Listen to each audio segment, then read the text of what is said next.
From May to October of 1865, former Confederate Vice President Alexander H. Stephens, having been arrested for treason, was imprisoned at Fort Warren at Boston Harbor before being released.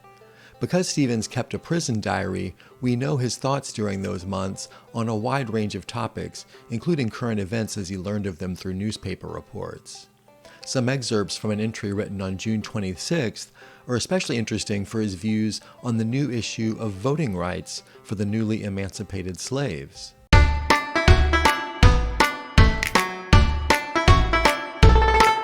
Negro suffrage is a great and grave question, as great and grave, if not greater and graver, than its antecedent, abolition. It was unconsidered and perhaps unthought of by those whose acts in effecting abolition opened up this new problem which now presents towering proportions. This question deserves calm thought, mature reflection, wise deliberation, and action.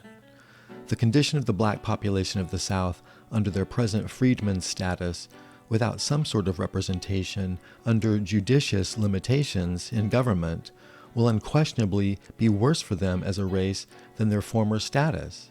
Their position will be anomalous. They will have neither the franchises of a citizen nor the protection of a master.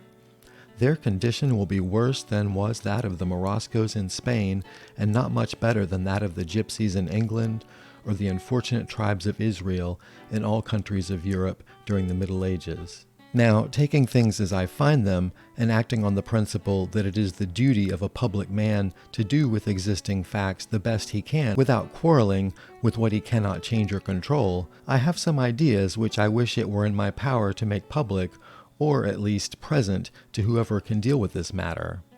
It is a question that ought to be taken up, discussed, considered, and properly settled if it can be. Can it be? That is, in itself, a great question. I'm inclined to think it can if reason and justice govern deliberations. The view I entertain rests on the assumption that colored people, holding the relation they now do to the whites with distinct, separate, and antagonistic interests, if permitted to remain, ought to be represented in the government to which they owe allegiance and with whose exactions in taxes and other requisitions they must comply. How can this be done with justice to both races and according to reason? I suggest one way.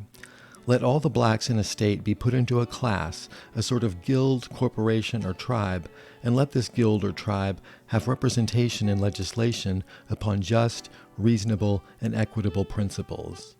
Let the state be districted. Let the basis of representation be first settled. Let the blacks vote separately. Let them choose their own representatives without restriction as to locality of the voter, but with such restriction as to race as may be wise. Let the franchise be properly limited at first, with such conditions as will induce its enlargement. If it should be found best, postpone putting the system in operation for 3, 4, or 5 years, but go to work immediately and provide for it. Something of this kind ought to be adopted by the Southern states themselves, looking to their own future interests, safety, and advancement. The whole Negro population under this system would become a political power in the state. All commonwealths prosper best when their adverse powers properly balanced. Whether a system can work when the adverse powers are two distinct races, time and experience would determine.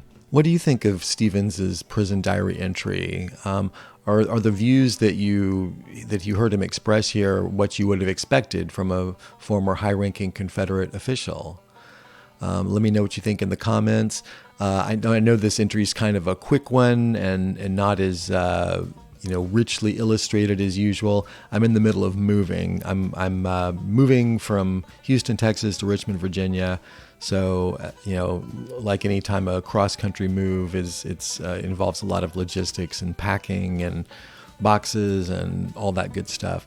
So that's why posting has been a little sporadic recently and will continue to be, but I'll be there soon and settled in and looking forward to getting back into a regular rhythm.